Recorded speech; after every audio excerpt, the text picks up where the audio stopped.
Okay चलिए start करते हैं। तो लास्ट क्लास में हमने due to straight current carrying conductor, finite length का स्ट्रेट करंट कैरिंग कंडक्टर हमारे पास था और जिसकी वजह से हमने magnetic field at a certain distance पर कैलकुलेट किया। Magnetic field at a certain distance पर कैलकुलेट किया था हमने। ठीक है जी, चलो क्या था उसका फॉर्मूला? ठीक है, क्या था उसका फॉर्मूला जरा ध्यान से देखेंगे और उस फॉर्मूले पर ही आज हम थोड़ा डिस्कस कर लेंगे।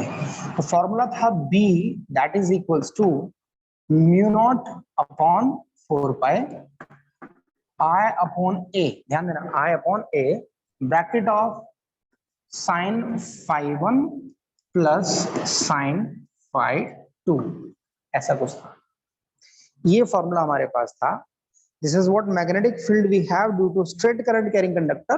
एक straight current carrying conductor है और straight current carrying conductor की वजह से at a certain distance r distance पर जो magnetic field था वो इतना था। ठीक है, अब यहाँ पर जितने भी नोटेशंस हैं, जितने भी सिंबल्स हैं, उन सिंबल्स, वो सिंबल्स क्या रिप्रेजेंट करते हैं जरा इसको समझने की कोशिश करते हैं। वो सिंबल्स क्या रिप्रेजेंट करते हैं उसको जरा हम समझने की कोशिश करते हैं। क्या क्या है देखो, ठीक है, म्यू नॉट अपॉन 4 पाई, ये तो के है तो कांस्टेंट है। ठीक है, म्यू नॉट अपॉन 4 पाई है, कांस्टेंट वैल्यू है। ठीक है, फिर हम बात करते हैं आई। आई क्या हमारे पास? आई है हमारे पास बच्चों current that is flowing inside the wire, inside the straight current carrying conductor. यानी जो स्ट्रेट करंट कैरिंग कंडक्टर है उसमें कितना करंट फ्लो हो रहा है? आई, ये वो करंट है, सिंपल सी बात। अच्छा, ये ए क्या था हमारे पास? ए था, ध्यान से देखना, ए था सब परपेंडिकुलर डिस्टेंस। ए क्या है हमारे पास? परपेंडिकुलर डिस्टेंस है। ए क्या है हमारे पास? परपेंडिकुलर डिस्टेंस है। कहां से? स्ट्रेट करंट कैरिंग कंडक्टर से उस पॉइंट तक जिस पॉइंट पर हमें मैग्नेटिक फील्ड कैलकुलेट करना है। स्ट्रेट करंट कैरिंग कंडक्टर से उस पॉइंट तक जिस पॉइंट पर हमें मैग्नेटिक फील्ड कैलकुलेट करना है, उस पॉइंट तक का जो डिस्टेंस है वो ए है। वो कितना है बच्चों? ए है। ठीक है, बात समझ में आ गई? ए था।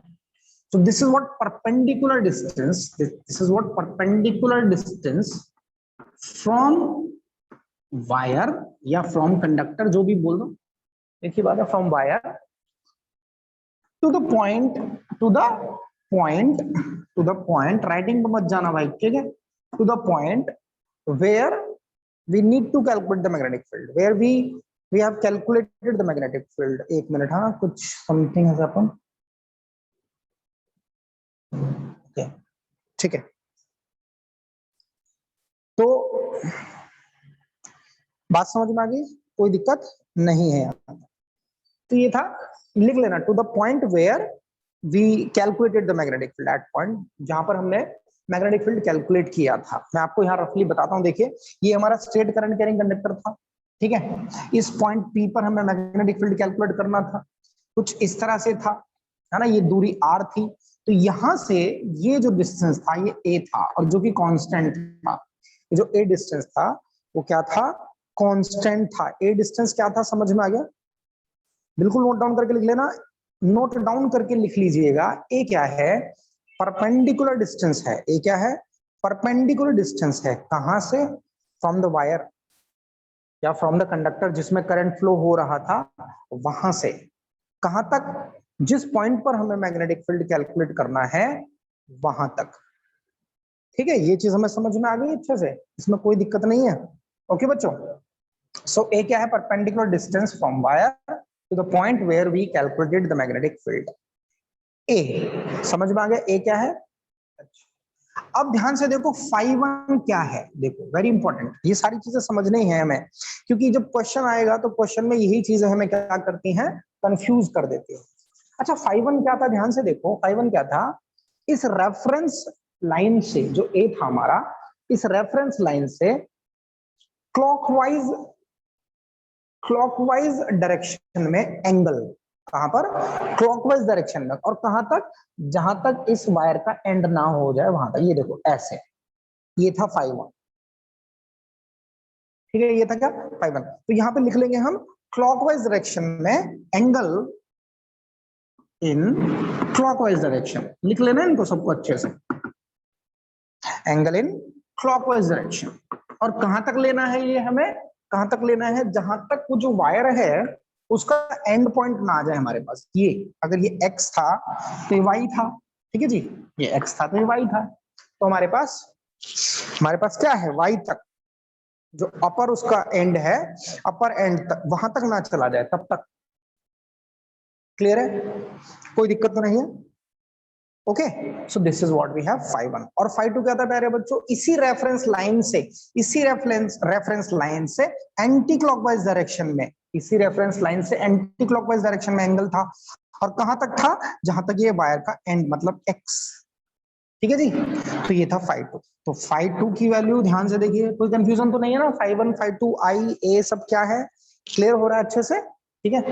तो फाई टू क्या है हमारे पास, ये है एंगल इन, ये क्लॉकवाइज था तो ये एंटी क्लॉकवाइज डायरेक्शन है,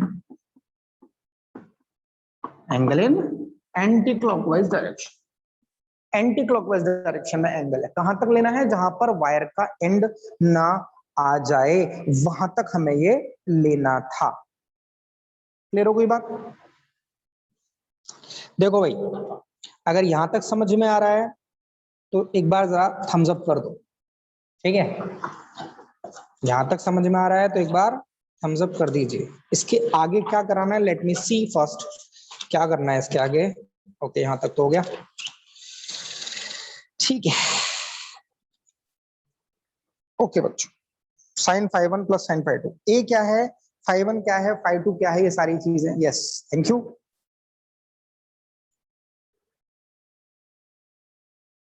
हाँ इरशाद, सुनाई दे रहा है ना अच्छे से? मैंने सिर्फ वही नोटेशन लिखी हैं, क्या क्या नोटेशन थी जो हमने लास्ट क्लास में किया था, ठीक है जी, लास्ट क्लास में हमने किया था। ओके, इस पर हम प्रॉब्लम करेंगे तो यहाँ देखेंगे कि यहाँ फाई वन और फाई टू का रेफरेंस, जो phi one phi two angle है वो किस तरह से यूज होंगे, फाई वन फाई टू जो एंगल है वो किस तरह से यूज होंगे। ए मुझे समझ में आ गया, ए क्या है, ठीक है। तो चलिए नेक्स्ट हेडिंग लिख लीजिए, magnetic field due to infinite current carrying wire, magnetic field due to infinite current carrying wire, infinite है अब मेरे पास, ठीक है जी। कैसा है, इनफाइनाइट करंट कैरिंग वायर है, ध्यान से सुनिएगा, and is very important, very very important, ठीक है। अभी तो फाइनाइट लेंथ का था मेरे पास कंडक्टर, या करंट कैरिंग कंडक्टर मेरे पास फाइनाइट लेंथ का था, अभी कैसा है, इनफाइनाइट लेंथ का कंडक्टर में मान लू तो ध्यान से सुनिए, अब मेरे पास क्या है, इनफाइनाइट लेंथ का कंडक्टर है, मेरा कपड़ा कहाँ गया, इनफाइनाइट लेंथ का कंडक्टर है मेरे पास, क्या है बच्चों, इनफाइनाइट लेंथ का कंडक्टर है, ठीक है जी। तो चलिए इसको रेस कर लेते हैं, ये सारी चीजें अच्छे से याद रखिएगा क्या है ये चीज।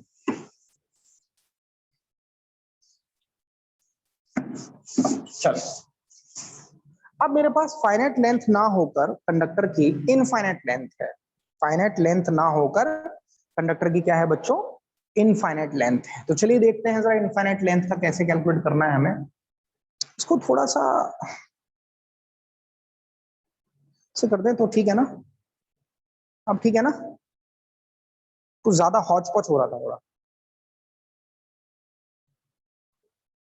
अब देखिए ध्यान से। तो ये मेरे पास फाइनाइट इनफाइनाइट लेंथ का कंडक्टर है, ध्यान से देखना, यहां से लेंथ चल रही है ऐसे इस तरह से, और ये फिर नीचे भी इनफाइनाइट, ये भी इनफाइनाइट, ये भी इनफाइनाइट, यहां से करंट फ्लो हो रहा है इसमें, सपोज करो आई करंट फ्लो हो रहा है, ठीक है जी, कितना करंट फ्लो हो रहा है, आई करंट फ्लो हो रहा है, ये इनफाइनाइट वायर है, करंट कैरिंग कंडक्टर है, इनफाइनाइट करंट कैरिंग कंडक्टर है, ठीक है। अच्छा, अब ध्यान से देखो, ध्यान से देखना, मुझे पूछा गया फिर से वो ये पॉइंट पी पॉइंट है, जिस पॉइंट पर मुझे मैग्नेटिक फील्ड कैलकुलेट करना है, जिस पॉइंट पर मुझे मैग्नेटिक फील्ड कैलकुलेट करना है, पी पॉइंट पर मुझे मैग्नेटिक फील्ड कैलकुलेट करना है, ठीक है। यहां से जो डिस्टेंस है ये वाला, ये तो ए हो गया जो कि फिक्स है, ये ए डिस्टेंस है जो कि क्या है, फिक्स है, क्लियर हो गई बात। अच्छा, ये पी पॉइंट, अब फॉर्मूला मुझे ऑलरेडी पता है, फॉर्मूला मुझे ऑलरेडी पता है, क्या होता है फॉर्मूला, फॉर्मूला होता है B इज इक्वल्स टू, लेकिन सर वो तो फाइनाइट लेंथ का कंडक्टर था, उसकी वजह से मैग्नेटिक फील्ड था, ये तो इनफाइनाइट लेंथ है, तो ध्यान से देखो ना, एंगल चेंज होंगे, यहाँ एंगल चेंज हो गए।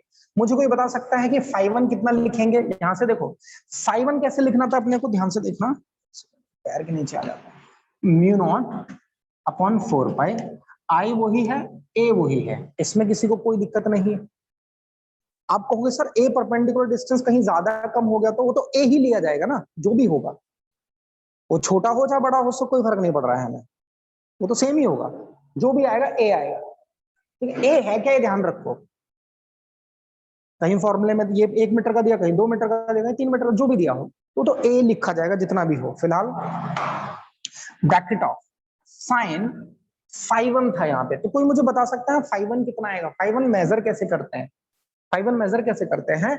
इस रेफरेंस लाइन से क्लॉकवाइज डायरेक्शन में चलते हैं, क्लॉकवाइज डायरेक्शन में, और कहां तक चलेंगे? जहां तक ये वायर एंड ना हो जाए। अब इस बार देखना ध्यान से, ये वायर एंड देखो, यहाँ यहाँ यहाँ यहाँ यहाँ, ये वायर तो ऐसे आगे तक जा रहा होगा ना, ऐसे आगे तक, पता नहीं कहां तक जाएगा, ये तो पता नहीं कहां तक जाएगा, क्योंकि इनफाइनाइट लेंथ का वायर है।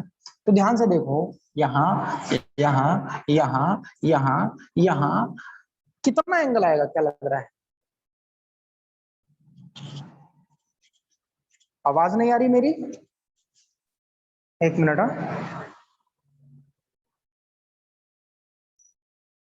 आवाज नहीं आ रही क्या? आ रही है यार, एक बच्चा बोल रहा आवाज नहीं आ रही।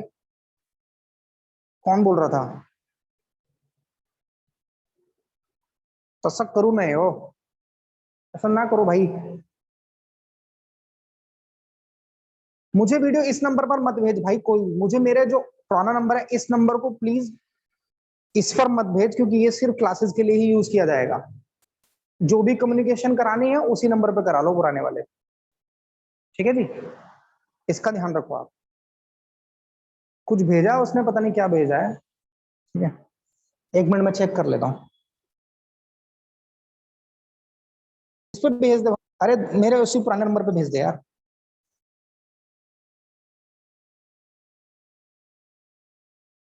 आ गया कौन है?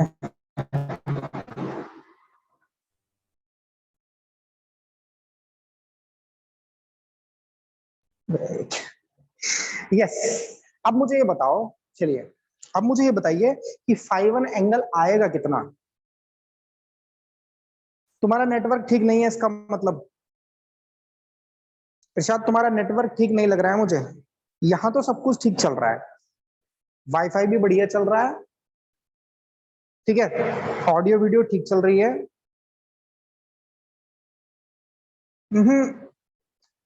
φ1 एंगल कितना होगा? एंगल पूछ रहा हूं मैं, ध्यान से सोचो, φ1 एंगल कितना होगा? φ1 एंगल कितना होगा? φ1 एंगल कितना होगा? φ1 एंगल होगा, ध्यान से देखना, φ1 जो एंगल होगा वो होगा 90 डिग्री। सर 90 डिग्री कैसे हो जाएगा, समझ में ही नहीं आया मुझे। ध्यान से सुनना, मैं इस रेफरेंस लाइन से मेजर कर रहा हूं एंगल, रेफरेंस लाइन से। पहले एंगल ऐसे था φ1, ध्यान से देखो, पहले एंगल ऐसे, मैं यहां समझाता हूं, पहले एंगल ऐसे था, ठीक है, ठीक है, ऐसे था।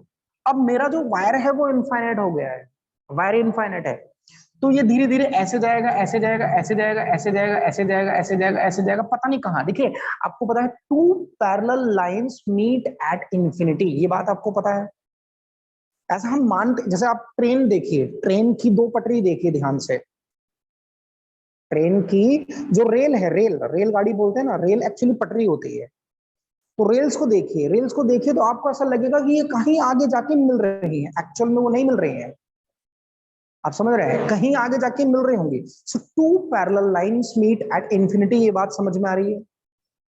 To parallel lines meet at infinity, यानी ये जो मेरा, ये जो एंगल φ1 होगा ना, ये कुछ ऐसे ऐसे ऐसे ऐसे ऐसे करता हुआ ऐसा हो जाएगा, ध्यान से देखो, ये ऐसे जाएगी लाइन। अब हमें समझ में आएगा कि कहीं ये लाइन कहां मिल रही होगी, इनफाइनाइट में मिल रही होंगी दोनों लाइन। भाई ये तो वायर वाली लाइन है, ये तो वायर वाली लाइन है, और ये कौन सी है, ये कौन सी है भाई?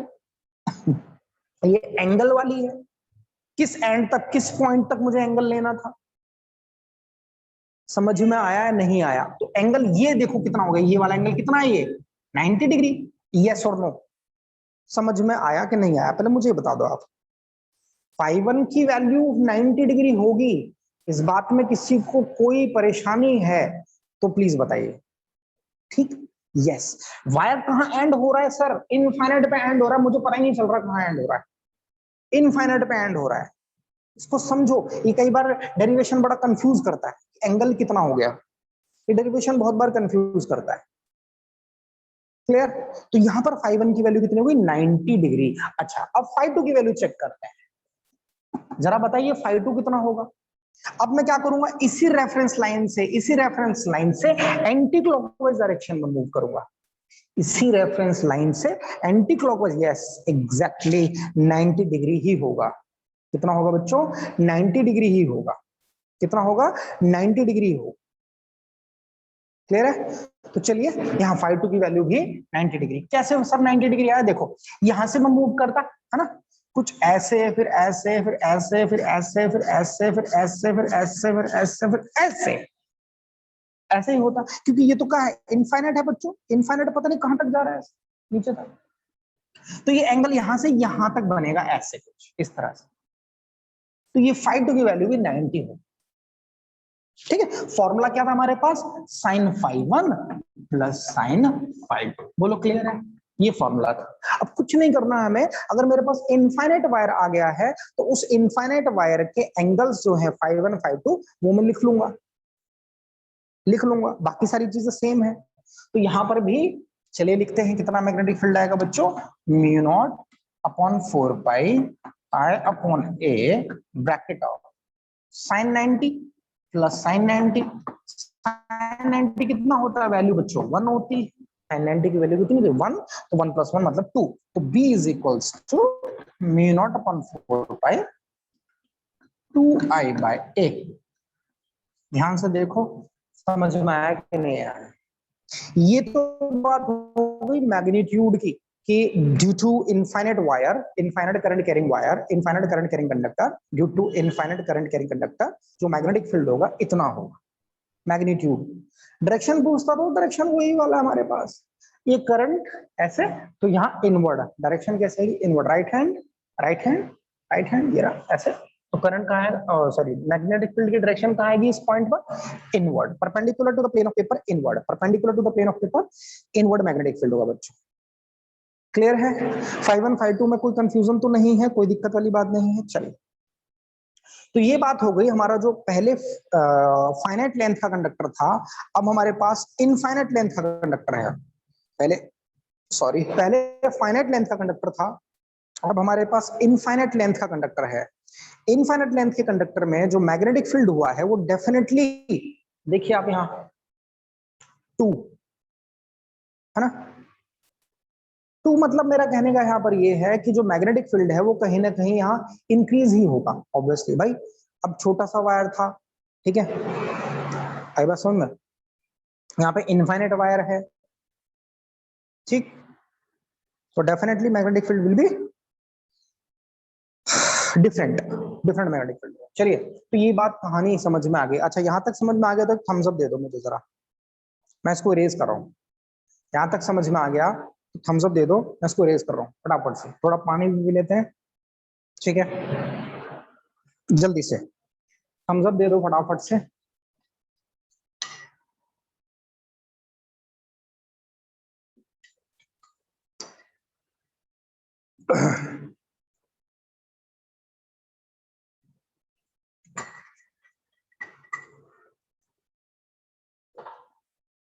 बेसिकली थम्स अप के लिए या कमेंट के लिए इसलिए कहा जाता है ताकि ये समझ में आ जाए कि चीजें ठीक चल रही हैं, कोई दिक्कत नहीं है, ऐसा है, समझे ना, इसीलिए कहा जाता है, बाकी और कोई रीजन नहीं है।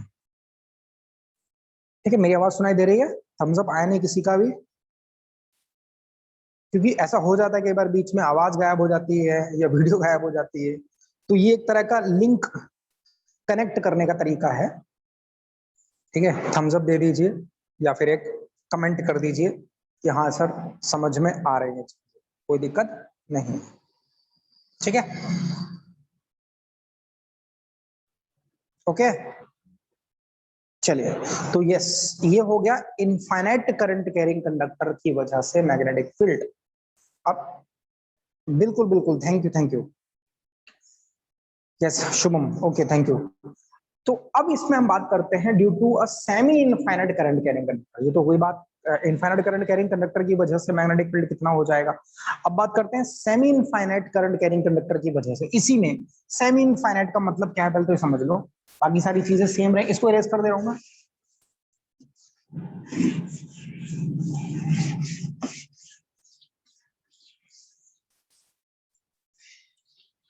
चलिए, अब फिर से वही है कहानी, बस इस बार वायर जो है वो सेमी इनफाइनाइट है। सर सेमी इनफाइनाइट भी होता है? हाँ बिल्कुल होता है, सेमी इनफाइनाइट भी होता है भाई। कैसा है देखिए, यहां से हमें इसकी डिफाइंड है लेंथ, यहां से डिफाइंड है कोई भी पॉइंट ओ मान लो, ठीक है, जो भी एक्स मान लो, ये एक्स पॉइंट हो गया। यहां से ये इनफाइनाइट तक जा रहा है ऐसे, यहां से कहां तक जा रहा है बच्चों? इनफाइनाइट तक जा रहा है। कहां तक जा रहा है? इनफाइनाइट तक जा रहा है। स्ट्रेट लाइन बना लेना भाई, स्ट्रेट नहीं बन रही हो तो, लेकिन मेरी स्ट्रेट नहीं बन रही है तो समझ लेना भाई कैसा है, स्ट्रेट, ऐसा इनफाइनाइट तक जा रहा है। ये हमारे पास डिफाइंड है, ये नॉट डिफाइंड है बेसिकली। फिर से वही, ये पॉइंट ओ मान लीजिए, यहां से ये दूरी कितनी है? ए। ये दूरी सपोज करो आर थी हमारे पास, यहां से दूरी आर थी, ये वाली ये दूरी आर थी, एंगल 90, ठीक है, ऐसा कुछ। ओके बच्चों, अब देखते हैं मैग्नेटिक फील्ड कितना आएगा। अब देखते हैं मैग्नेटिक फील्ड कितना आएगा, कोई बता सकता है फाई 1 की वैल्यू और फाई 2 की वैल्यू? देखिए मेनली तो हमें फाई 1 और फाई 2 की वैल्यू कैलकुलेट करनी है यहाँ पर, बाकी तो हमें सारी चीजें कांस्टेंट है। तो चलिए मैग्नेटिक फील्ड फिर से लिख लेते हैं, बी इज इक्वल टू कितना बच्चों? म्यू0/4 पाई, म्यू0/4 पाई आई अपॉन ए। आई क्या है? करंट कैरिंग कंडक्टर में कितना करंट फ्लो हो रहा है। और यार इस वायर का बड़ा झंझट है इसमें, है ना, वायर का बहुत झंझट है। देखते हैं क्या कर सकते हैं इसका, कुछ हो सकता है क्या। तो ये हो गया, फॉर्मूला लिख रहा हूँ फिर से, sine phi 1 plus sine phi 2। कभी कभी होता है कि पैर के नीचे अगर टूट ना जाए कभी, अगर अगर ये टूट गया तो बहुत दिक्कत हो जाएगी, ठीक है ना। चलिए, ये फॉर्मूला हमारे पास है, जनरल केस है, फाइनाइट लेंथ के करंट कैरिंग कंडक्टर की वजह से मैग्नेटिक फील्ड कितना होता है, ठीक है। अब यहाँ पर ध्यान से देखिए बच्चों, फाई 1 की वैल्यू कितनी आएगी? 90 डिग्री आएगी। किसी को कोई दिक्कत यहाँ तक? फाई 1 की वैल्यू कितनी आएगी? 90 आएगी। अगर यहाँ तक किसी को कोई दिक्कत है तो बता दे मुझे, ठीक है। फाई 1 की वैल्यू 90, ठीक है जी। अच्छा, फाई 2 60,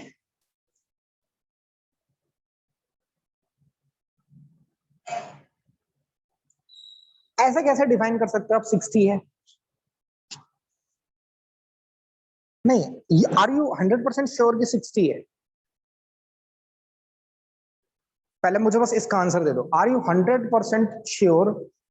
हाँ, तो श्योरिटी जब तक नहीं है ना मैं किसी चीज की, फिजिक्स में खास तौर से, उसको हम लिख नहीं सकते। समझे, एक चीज को प्रूव करने में बहुत सारी डेरिवेशंस लगती हैं। तो ध्यान से देखिए, फाई 1 90 हो गया, तो फाई 2 की वैल्यू कितनी होगी? 5 मान ली हमने, फाई 2 की वैल्यू 5 ही मान ली। ध्यान से देखना, यहां से स्टार्ट किया है मैंने, ये वायर था, तो देखो ये एंगल फाई 1 यहाँ से यहाँ तक जाएगा, इस तरह से कुछ इस तरह से जाएगा यहाँ तक ऐसे, तो 90 हो गया, ठीक है जी। और फाई 2 यहाँ से यहाँ तक आएगा, ये फाई 2 हो गया, क्लियर। तो यहाँ पता क्या फॉर्मूला बनेगा? बी इज इक्वल्स टू म्यू0/4 pi I upon a bracket of sine 90, तो ये तो 1, ये तो 1 हो गया, ठीक है। तो ये 1 प्लस ये फाई 2 कितना है? साइन फाई है। अब जो भी हो तो 1 प्लस साइन फाई, ये फॉर्मूला बनेगा, 1 प्लस साइन फाई बनेगा, ठीक है। अब इसी में एक और चीज हम ले सकते हैं, क्या ले सकते हैं? ध्यान से देखना, इसी में हम एक और चीज ले सकते हैं, क्या? अगर ये ऐसा ना होकर, ध्यान से सुनना, चलो समझ में आ गया ना ये? देखिए फाई 2 मुझे पता नहीं था, फाई 2 मैंने फाई मान लिया है, कुछ भी एंगल है, फाई 2 मैंने फाई मान लिया है, ठीक है। लिंक खत्म हो जाए तो दोबारा से ज्वाइन कर लीजिएगा, ठीक है। लिंक खत्म हो जाए तो दोबारा से ज्वाइन कर लीजिएगा, ठीक है, क्योंकि ये लिंक कितने बजे क्लास की है हमने स्टार्ट, मुझे ही नहीं पता। ओके 7 बजने वाले हैं, तो 6:15 स्टार्ट किया ना। हाँ तो यार खत्म होने वाला होगा लिंक फिर अभी। अब सुनिए ध्यान से, मान लो अगर ये ऐसा होता, ये इसका पॉइंट है, जो फाइनाइट जो डिस्टेंस है वो, यहां से ये पॉइंट हमने ले लिया होता कुछ इस तरह से, ये ए था, यहां से ए ले लिया होता इस पॉइंट से, और ये पॉइंट पी था जिस पर मुझे मैग्नेटिक फील्ड कैलकुलेट करना है। ठीक है, अब इसी लाइन से मैं क्या करता, पहले तो मैं क्या करता, φ1 फाइंड आउट करता, ध्यान से देखना, ऐसे तो कितना आता है ये 90 आता φ1 इस केस में। इस केस में φ1 की वैल्यू 90 डिग्री है। अच्छा φ2 कितना आता है इस केस में, φ2 कितना आता है इस केस में, अब बताओ, यहाँ डिफाइंड है वैल्यू φ2 की, φ2 कितना आता है इस केस में, बताओ मुझे, φ2 की वैल्यू कितनी आती है, कमेंट करो, φ2 की वैल्यू कितनी आएगी, सोच के देखो φ2 की वैल्यू कितनी आनी चाहिए। अब मेरा जो वायर है वो यहां से स्टार्ट है, और यहीं पर मैंने वो रेफरेंस लाइन ले ली है।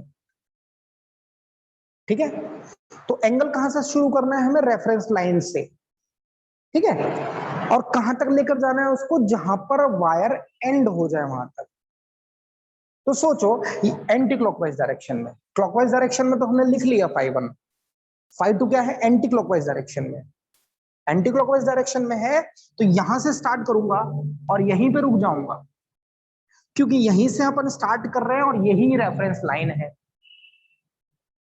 यानी हम किधर भी मूव ही नहीं किया, हमने हमने कहीं भी मूव नहीं किया, वहीं का वहीं खड़े हैं। तो एंगल कितना बनाया आपने, कितना एंगल बनाया, अगर आप ये लाइन है यहां से एंगल स्टार्ट कर रहे हो, सपोज ऐसे घूमे 180 बन गया, ऐसे घूमे कुछ बन गया, ऐसे घूमे कुछ बन, यहां से घूमे ही नहीं आप, 0।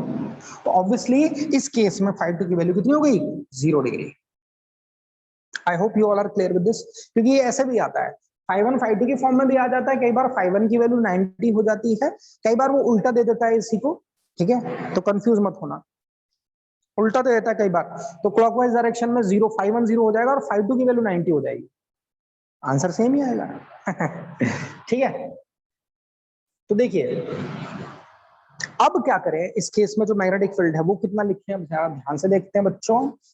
इस केस में मैग्नेटिक फील्ड कितना लिख लें हम, इस केस में magnetic field B is equals to μ0/4 pi I/A bracket of sine φ1 यानी साइन 90 प्लस साइन 0